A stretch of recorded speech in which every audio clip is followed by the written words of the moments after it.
O Deus eterno revelou-se à nação de Israel e fez do tabernáculo o lugar de habitação da presença dele. O tabernáculo tem uma representação simbólica bastante clara e definida nas Escrituras Sagradas. Foi a partir dessa representação que o Deus de Israel mostrou ao povo dele as virtudes da unidade, da santidade e comunhão. Além disso, apontou algo que mudaria o destino do ser humano, morto nos próprios delitos e pecados. Ele mostrou a obra expiatória de Cristo, representada em todo o tabernáculo. Essa obra expiatória é o único meio de redenção. Na obra expiatória do Senhor, a imagem do tabernáculo relaciona-se com a igreja fundada pelo Senhor Jesus. Tal qual o tabernáculo, a Igreja de Cristo é um projeto de Deus no mundo. Neste segundo trimestre de 2019, Lições Bíblicas da CPAD trata de o tabernáculo, símbolo da obra redentora de Cristo. Meus irmãos, a paz do Senhor. Estamos de volta para mais um subsídio da Escola Bíblica Dominical. E nesse nós vamos falar sobre o lugar santíssimo. É a lição de número 8, de 26 de maio de 2019. Já estudamos na lição passada sobre o lugar santo, o lugar onde o sacerdote ministrava diariamente.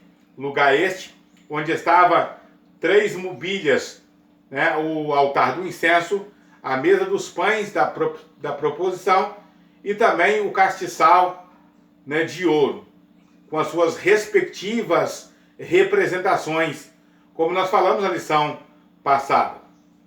Não custa lembrar também que o tabernáculo, em sua constituição, né, total, né, em sua visão, né, geral, era constituído de 3 lugares.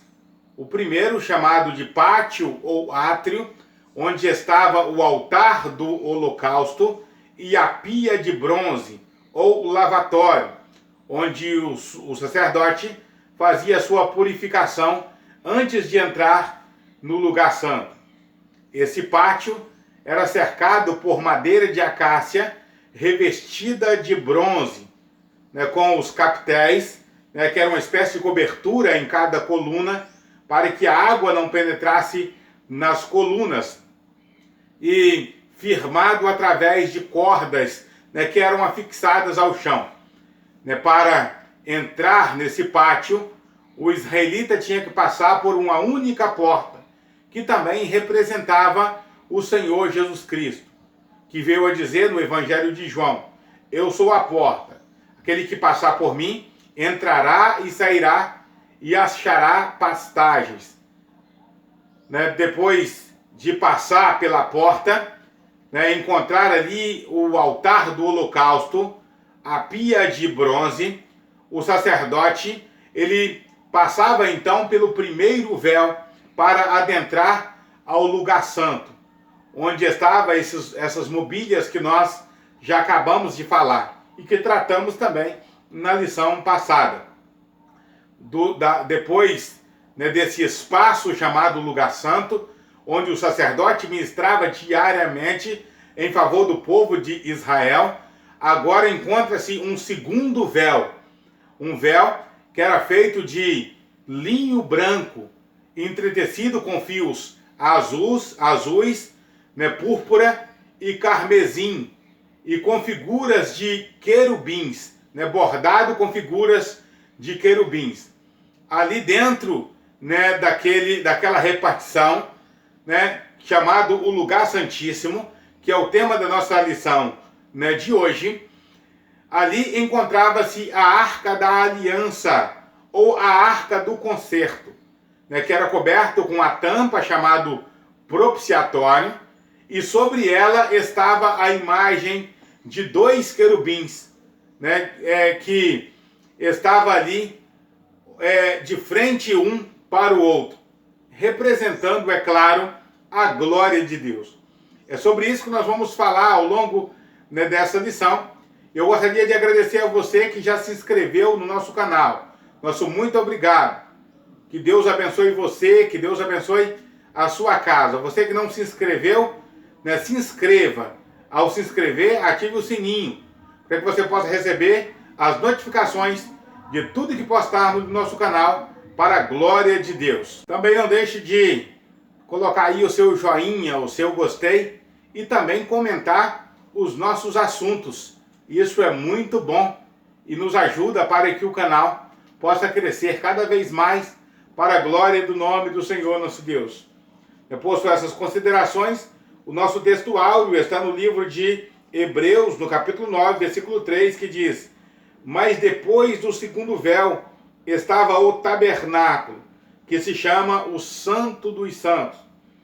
A nossa verdade prática diz: pelo sangue de Jesus Cristo, o véu da separação foi rasgado, e hoje temos a liberdade e confiança para entrar no trono da graça. A nossa leitura bíblica em classe está no livro de Êxodo no capítulo 26, versículos de 31 a 35, Hebreus capítulo 9, versículos do 1 a 5, e Mateus capítulo 27, versículo 51.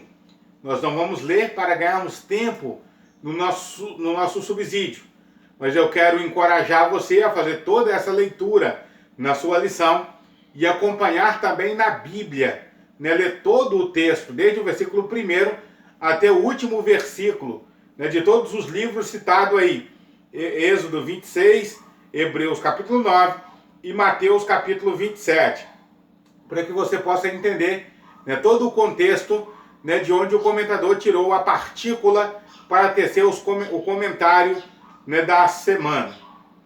Também gostaria de fazer um desafio a você a fazer a leitura diária. Todos os dias nós temos aí um texto da palavra de Deus, né, sugerido pelo comentador, para que você possa ler junto com a sua família e fazer a oração no conhecido culto doméstico. Isso é muito bom, isso fortalece a base familiar, né, e também a sua vida espiritual. Isso é muito maravilhoso. A gente deve fazer esse trabalho para que possamos crescer em comunhão, né, familiar e ao mesmo tempo em comunhão com o Senhor nosso Deus. A nossa introdução aqui diz que o lugar santíssimo era o local mais reservado do tabernáculo. Ele representava a plenitude da presença de Deus que habitava entre o povo de Israel. Como nós observamos, à medida que se entrava no tabernáculo, mais se aproximava da glória de Deus. À medida que o sacerdote ia adentrando no tabernáculo, o sumo sacerdote principalmente, à medida que ele ia caminhando, né, para as profundezas do tabernáculo, mais próximo ele estava da glória de Deus. No pátio, né, o sacerdote, o sumo sacerdote, ele encontrava o lugar do sacrifício. Era o lugar onde se sacrificava diariamente pelo povo. Ali estava o pecador trazendo o seu sacrifício, a sua oferta ao Senhor. No lugar santo, nós encontramos ali o lugar de serviço e adoração ao Senhor. No lugar santíssimo, nós encontramos o local da comunhão e da santidade, ou o lugar da glória de Deus. Era ali no lugar santíssimo que a glória de Deus se manifestava. Tanto é que quando o povo de Israel deveria mudar o acampamento, deveria ir para outro local, uma nuvem descia sobre o tabernáculo. Essa nuvem que descia sobre o tabernáculo, ela pairava exatamente sobre o lugar santíssimo, né, sobre o Santo do Santo. Essa coluna de nuvem que descia para orientar o povo, para que saíssem daquele local e fossem para outro, vinha exatamente sobre o lugar santíssimo. Lugar onde a glória de Deus era visível, era patente aos olhos do sumo sacerdote. Esse lugar era separado por um véu, né? Esse véu era feito de linho branco, né? Linho fino e branco, né? Tecido, né? Entretecido com várias cores, né? Com as cores azuis, né? Com a cor de púrpura e a cor, né? De carmesim. Nós já falamos que essas cores, elas apontavam também para a pessoa de Jesus, né? O azul, né? Mostra, né? Apontava para a identidade celestial de Cristo, a sua origem celestial, aponta, portanto, para o céu. Né? Todas as vezes que nós, né, fazemos menção ao azul no Antigo Testamento, nós lembramos do céu, né, que é as cores que identificam a origem celestial de Cristo. A púrpura mostra ou aponta para a realeza de Cristo, como Rei dos Reis e Senhor dos Senhores. E o carmesim aponta para o sangue de Cristo. O carmesim era um vermelho vivo, né, um vermelho, né, que realçava, né, de forma bem clara, né, um vermelho vivo, na verdade, né, que mostrava exatamente para o sangue de Cristo, né, que foi derramado por nós na cruz do Calvário. O branco, né, por sua natureza, mostra para a santidade e para a pureza de Cristo Jesus. Esse véu era bordado com figuras de querubins. Esses querubins apontavam para a glória de Deus. Os querubins, na teologia sistemática, mais especificamente na angelologia, são vistos como seres protetores do trono de Deus, ou guardiões do trono de Deus. Não é sem razão que foi exatamente um querubim ungido, né, que se levantou contra o Senhor nosso Deus. Quando nós lemos no livro de Ezequiel, no capítulo 28, a Bíblia diz que entre as pedras afogueadas estava um querubim, né, que andava sobre aquelas pedras afogueadas. Era perfeito em formosura e sabedoria, até o dia que foi achado iniquidade naquele querubim, que se levantou, né, frontamente contra o Senhor nosso Deus, querendo ocupar lugares semelhantes ao lugar do Altíssimo. Mas observamos que, como o Senhor, não há ninguém semelhante a Jeová, não há ninguém semelhante ao Senhor. Portanto, esse querubim, ele se torna inimigo de Deus. Portanto, o Satanás, né? Portanto, o diabo, a antiga serpente, o dragão.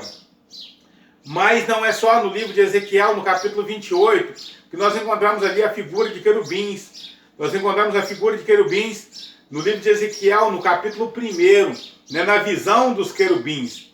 Encontramos também a Bíblia falando que Deus colocou querubins para guardar o jardim, para que Adão não voltasse e comesse da árvore da vida que estava no meio do paraíso, né? Portanto, protegendo locais sagrados. Por tudo isso, os querubins, eles são vistos, né, principalmente ali na tampa, né, do propiciatório e no véu do templo, né, como um símbolo da presença e da glória do nosso Senhor e Salvador Jesus Cristo. Mas é interessante e chama-nos a atenção para o fato de que os sacrifícios no Antigo Testamento, né, todo esse ritual, toda essa beleza, era apenas para o povo de Israel. O nosso comentador vai dizer que a ministração de Cristo foi em favor de todo o mundo, não apenas por uma parcela especial ou étnica da humanidade. Enquanto todo aquele ritual servia apenas para o povo de Israel, o sacrifício de Cristo, né, efetuado na cruz do Calvário, ele visa contemplar toda a humanidade. É um sacrifício, né, extensivo a todos os homens. Como Paulo diz, Deus, não tendo em conta o tempo da ignorância, anuncia agora a todos os homens em todos os lugares que se arrependam e cheguem ao conhecimento da palavra de Deus, ou seja, eu chegue ao conhecimento da verdade. Né? O segundo véu era o véu como barreira ao livre acesso à presença de Deus. Né? O véu tinha bordado especial com figuras de querubins, né, que nós já acabamos de falar. O nosso segundo item aqui vai falar sobre esses querubins, né, que nós já acabamos, né, de mencionar. O véu e o trançado de seus fios. Nós já dissemos também, né, que o véu era de linho fino e branco, entretecido com as cores de azul, né, púrpura e carmesim, né, apontando para a pureza de Cristo, para a divindade de Cristo, né, para o sangue de Jesus e apontando para a origem celestial, né, de Jesus.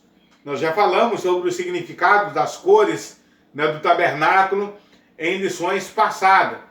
E como você vai observar, as cores, elas se repetem.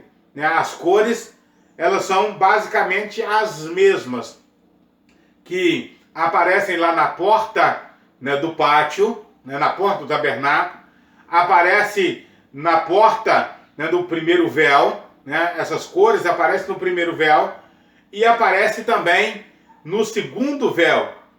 E aparece também essas cores, o branco principalmente, né, no cercado ali, né, do tabernáculo. Nosso segundo ponto, o propósito do véu interior. Né, o véu interior era símbolo da presença, né, de Deus no lugar santíssimo. Ora, ninguém podia ver a Deus e continuar vivo, mas os homens podiam ver o véu que indicava a presença divina, né, no outro lado. Em Hebreus, né, o véu tipificava a carne de Cristo, que encobria a presença divina em seu corpo. No nosso segundo item aí, o véu, um impeditivo ao acesso à presença de Deus. Como nós já falamos, né, o segundo véu, ele fazia a separação entre o lugar santo e o lugar santíssimo. Ou seja, o lugar do serviço e o lugar da comunhão. E eu gostaria já de adiantar para você que existe muitos crentes, muitos de nós, que estamos no lugar do serviço, mas não estamos no lugar da comunhão. Muita gente que está trabalhando para o reino de Deus, mas não está trabalhando para o Deus do reino. Está no lugar do serviço, está operando o serviço de Deus e fazendo até com perfeição, fazendo até da melhor forma que pode, mas não atentando para a comunhão com o Senhor. E é muito mais importante a comunhão com Deus do que o serviço para Deus. Isso não quer dizer que não devemos trabalhar para Deus. Né? Lembra de Marta e Maria?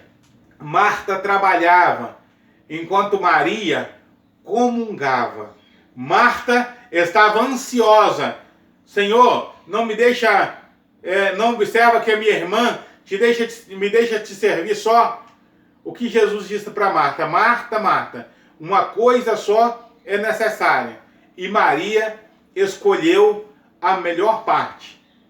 Escolheu a parte da comunhão, a parte do diálogo com Deus. Por isso nós precisamos hoje, mais do que nunca, passar pelo segundo véu.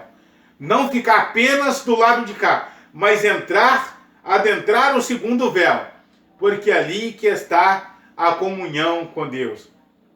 E é interessante que quando Jesus morreu, esse segundo véu, né, que agora já não estava mais no tabernáculo, já era o templo, né, de Jerusalém, esse véu ele foi rasgado de alto a baixo, né, dizendo que agora não só o sumo sacerdote pode adentrar na presença de Deus, não só os pastores, não só os obreiros podem entrar na presença de Deus, mas todo crente pode e deve adentrar na presença de Deus.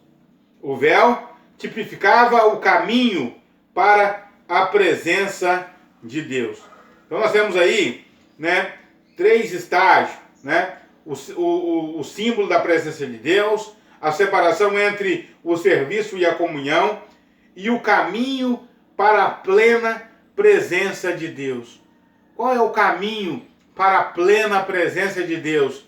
Adentrar pelo segundo véu. Mas na verdade, toda a trajetória do tabernáculo, né, desde a entrada pela porta do pátio até chegar lá onde estava a Arca da Aliança, todo esse caminho é um caminho de preparação para a glória de Deus. Porque ninguém pode ver a glória de Deus sem passar pelo altar do sacrifício, sem morrer o seu eu, sem morrer a sua carnalidade, sem morrer o seu ego e a sua prepotência. Ninguém pode entrar na presença de Deus sem se lavar, sem se purificar, sem ser regenerado pelo sangue de Cristo, pela palavra de Deus. Ninguém pode adentrar a presença de Deus se não passar, ou se não for alimentado, se não passar pela mesa dos pães e não for alimentado pela palavra de Deus. Ninguém pode adentrar a presença de Deus se não passar diante da luz de Cristo. Tem que passar diante do candelabro. A luz de Cristo tem que passar pelo altar do incenso, né? Tem que passar por uma vida contínua de oração. Você vai lembrar lá no livro de Apocalipse que o incenso, né, são as orações dos santos. Aquele incenso do Antigo Testamento, ele já apontava para as orações dos santos. É impossível adentrar a presença de Deus para contemplar a glória de Deus sem a devida observância da oração. Aí sim, nós chegamos no lugar onde está a maciça presença do Senhor nosso Deus. Então esse era o propósito do véu interior, né? Abrir o caminho para a presença plena do Senhor nosso Deus. O terceiro e último ponto, né? Como era o lugar santíssimo? O lugar santíssimo era formado, né? Era conhecido também como Santo do Santo. Era um lugar quadrangular, né, na forma de cubo, que media 10 côvados de altura, 10 côvados de largura e 10 côvados de comprimento. Ou seja, 4 metros e meio de altura, 4 metros e meio, né, de largura e 4 metros e meio, né, de comprimento. É importante destacar, né, que essas medidas, né, elas não conferem, né, de um escritor para o outro, por exemplo, né, elas não são medidas exatas, né, são medidas, como o nosso comentador vai dizer aqui, medidas obscuras. Essa medida de 45 centímetros, né, para cada côvado é tomado aí a partir da Bíblia de Estudo Pentecostal, né, de Donald Stamp, né, que coloca um côvado como 45 centímetros. Deve-se considerar que havia o côvado pequeno e o côvado grande. O côvado pequeno, 45 centímetros. O côvado maior, né, 50 centímetros. Era feito um cálculo médio entre a junta, né, do cotovelo e a ponta do dedo, né, para o israelita, né, que tinha uma altura considerável. Aquele que tinha uma altura, né, pequena, né, era de pequena estatura, não se podia medir para formar o côvado. A Bíblia de Estudo Pentecostal, que está colocado aqui pelo nosso comentador, ela já vai dizer que o côvado ele tinha exatamente 45 centímetros, o côvado pequeno, e o côvado maior 50 centímetros. O lugar continha apenas uma mobília, a Arca da Aliança. Dentro dessa Arca, né, da Aliança, nós encontramos ali 3 objetos, né? A vara de Arão, né, que floresceu, nós encontramos um vaso de maná e encontramos as tábuas da lei. Essa Arca da Aliança, ela mostrava para a plena habitação de Deus em meio do seu povo. E aqui o nosso comentador ele vai tomar o livro de Efésios, no capítulo 3, versículos 17 a 19, como base, que diz o seguinte: para que Cristo habite pela fé no vosso coração, a fim de que, estando arraigados e fundados em amor, poderdes perfeitamente compreender com todos os santos qual seja a largura, o comprimento e a profundidade, e conhecer o amor de Cristo, que excede todo o entendimento, para que seja cheio da plenitude de Deus. Assim como naquele lugar sagrado estava a glória de Deus enchia aquele ambiente, hoje a glória de Deus deve preencher o nosso coração. A glória de Deus deve preencher o nosso ser, a nossa vida. Por fim aí, o que podemos aprender por trono de Deus e a importância do lugar santo. Nós aprendemos com isso que nós não podemos perder de vista a dimensão da santidade de Deus.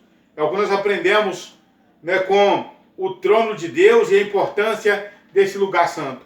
Que nós não podemos perder de vista a dimensão da santidade e da glória de Deus. Que precisamos ser santos e que não podemos desprezar o sacrifício do Senhor Jesus Cristo. Precisamos caminhar em rumo à glória de Deus. Deus deseja que nós sejamos ambiciosos, que sejamos ambiciosos pela glória de Deus. A nossa única ambição deve ser cheios da glória do Senhor nosso Deus. Que Deus abençoe você, que Deus abençoe a sua casa. Até um próximo vídeo, se Deus quiser. Compartilhe esse conteúdo com seus amigos, professores da EBD, superintendentes, alunos, para que juntos possamos crescer e chegar a muitos lugares, a muitas pessoas, para a glória do nome do Senhor nosso Deus. Até um próximo vídeo, se Deus quiser. Se você gostou desse vídeo, deixa o seu like e também comente sobre ele. Se você gostou do conteúdo, se inscreva em nosso canal. Você também pode ver outros vídeos que aparecem aí na sua tela. Que Deus abençoe você.